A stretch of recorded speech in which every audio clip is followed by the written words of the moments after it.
When you think about businesses that are selling through the roof, like Skims or Allbirds, sure, you think about a great product, a cool brand, and great marketing.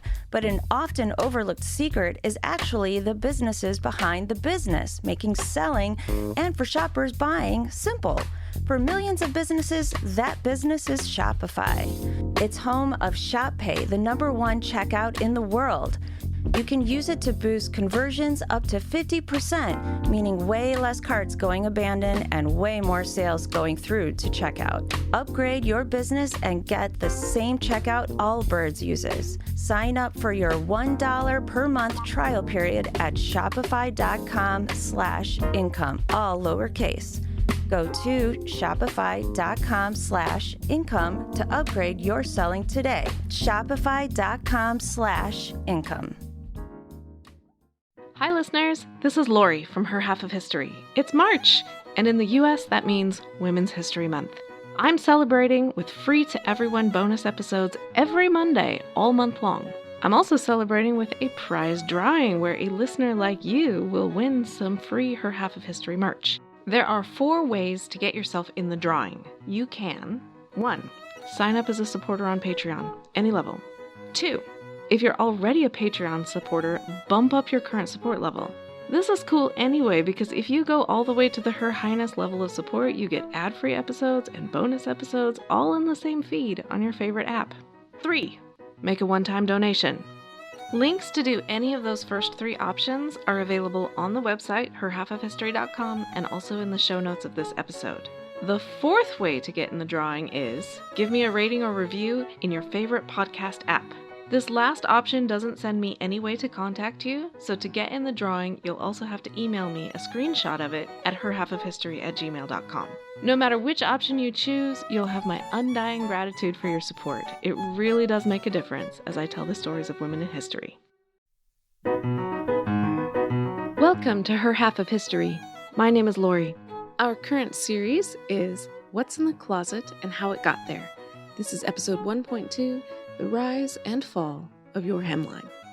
No matter what era you live in, the general rule for a high-class woman of fashion is that your dress should reach the floor. Take a look at the paintings in your local art gallery. You'll see that we often have no idea what the footwear was like because we can't see it. This is true in both European and in East Asian fashion history. There are a few points in history where hemlines rise a little. We get to see bare feet in some Egyptian paintings. We get to see some pointy little European shoes in the mid-17th century when the skirts were ludicrously wide, but all that structural support also lifted them up off the ground a bit. We see shoes again in the 1820s, but all these are temporary blips. Mostly, hemlines reach the floor. If they don't reach the floor, they reach the ankle. Calves, knees, and thighs are all left to the imagination.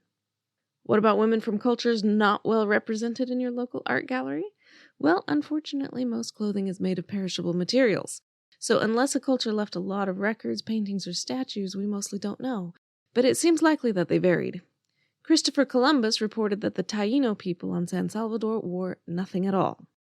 In 1879, a school teacher in Denmark dug around in a peat bog and uncovered the preserved corpse of a woman from around 200 BCE. She had a long woolen skirt to protect her from the Scandinavian climate. Incan women wore a large piece of fabric wrapped around the body, reaching to the ankles and tied with a sash. Some Mayan women are depicted wearing a loose skirt of beaded net that reaches to mid-calf. On the journey to Mali in 1352, the Arabic traveler Ibn Battuta complained that women there did not veil their faces. One presumes that if they'd been wearing a miniskirt, the veil would have been just the beginning of his modesty complaints.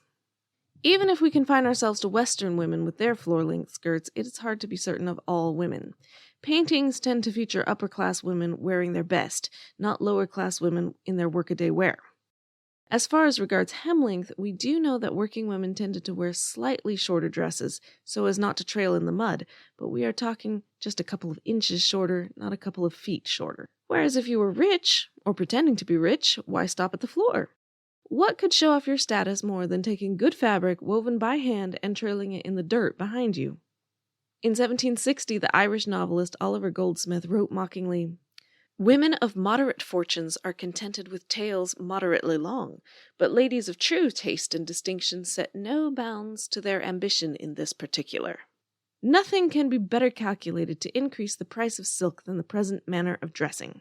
A lady's train is not bought but at some expense, and after it has swept the public walks for a very few evenings, is fit to be worn no longer. More silk must be bought in order to repair the breach, and some ladies of peculiar economy are thus found to patch up their tails 8 or 10 times in a season. Fashionable trains shortened in length somewhat through the 18th century, but that doesn't mean they disappeared. Jane Austen, writing about the early 19th century, mentions girls pinning up each other's trains before a dance. There are also plenty of illustrations showing women walking with their trains hitched up and slung over their arm, which shows you that this had far more to do with a fashionable display of wealth than it did modesty, because with the dress hitched up that way, you can see those ankles. Of course, Jane Austen was writing before Queen Victoria took the throne, spreading her own dress sense and morality around the English-speaking world. Perhaps you've heard the old tale that Victorians were so prudish they placed frilly little covers on the legs of the piano and the dining table, lest the thought of legs be too provocative. While it makes a cute story, I was very disappointed to learn that it's not true. Yes, many Victorians did wrap the furniture legs in fabric and frills, but it wasn't because the piano was too sexy. It was because the piano was expensive, and the cover protected it from dents and scratches. Also, they were Victorians. They liked fabric and frills. It was both an aesthetic and functional choice. As one author put it, it's hard to pretend they did it for decency's sake, when 80% of the population still lived in a one-room house. They can't have been as innocent as all that. As we discussed last week, the infamous bloomers shocked everyone in the mid-19th century by placing the hemline somewhere between the knee and mid-calf, but hardly any women wore them. That included Sojourner Truth, the 6-foot-tall escaped slave turned abolitionist and women's rights activist. When she was asked why she didn't wear bloomers, she said, "I had bloomers enough when I was in bondage. You see, they used to weave what they called nigger cloth, and each of us got just such a strip, and had to wear it widthwise. Them that was short got along pretty well, but as for me, tell you I had enough bloomers in them days." Which just goes to show that context really is everything, at least when it comes to fashion. Displaying your legs because you think you should be free to make that choice is one thing. Displaying your legs because you have no freedom to choose anything else is entirely different. By the 1870s, the bloomers were pretty much gone, but guess what? The trains are still with us. They even got a new name. The new style was called the mermaid, and it sucked all the fullness out of the skirt and moved it down at the back on the ground in a fan shape. The tightness of the skirt actually made it hard to walk or sit, and Godey's Ladies magazine recommended that women always sit sideways on the edge of the chair, which sounds pretty exquisitely uncomfortable, but at least they had a better solution to the wear and tear problem than Oliver Goldsmith's ladies had. Dressmakers sewed a little piece of muslin underneath the train. That piece could be removed and washed or replaced when necessary. With World War I, women started working in essential roles, where beauty took a backseat to survival, and having a maid to look after your impractical wardrobe was no longer an option for many who had taken it for granted just a few years earlier. Sure enough, the hemlines came up a few inches. The ankle was no longer scandalous. Women working solidly important jobs, like those in the Red Cross, wore uniforms that went just past the knee. But modesty is still important, and the answer to preserving it was boots. That's according to the Smithsonian's fashion history, but as I've patrolled the internet for pictures of this, my observation is that a lot of these women aren't wearing boots. I can see plenty of stockings. But the fact that I can see them says that hemlines had changed a lot. Some women wore mid-calf hems, some wore ankle length, but none were at the floor. The tide had turned. I'm Ken Harbaugh, host of Burn the Boats from Evergreen Podcasts. I interview political leaders and influencers, folks like award-winning journalist Soledad O'Brien and conservative columnist Bill Kristol, about the choices they confront when failure is not an option. I won't agree with everyone I talk to, but I respect anyone who believes in something enough to risk everything for it. Because history belongs to those willing to burn the boats. Episodes are out every other week wherever you get your podcasts.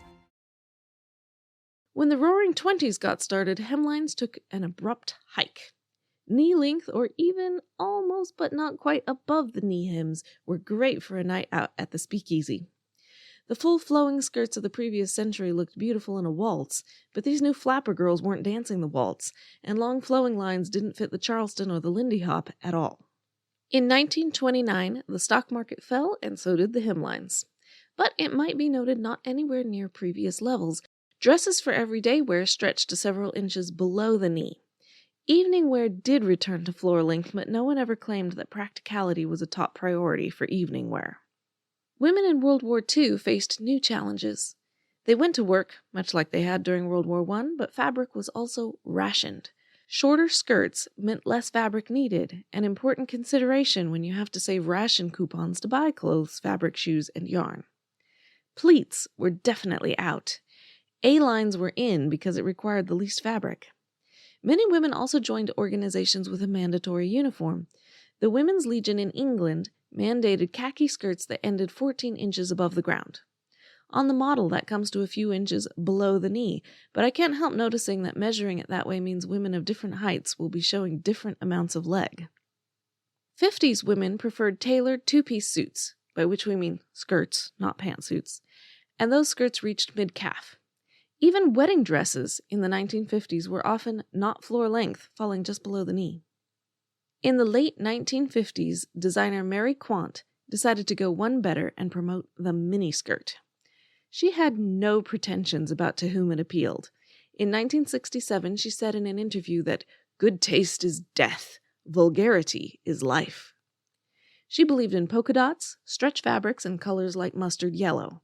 Her designs were intended for the young, and she modeled them herself. The naysayers shouted words like disgusting, and churches and schools around the world forbade girls from wearing them.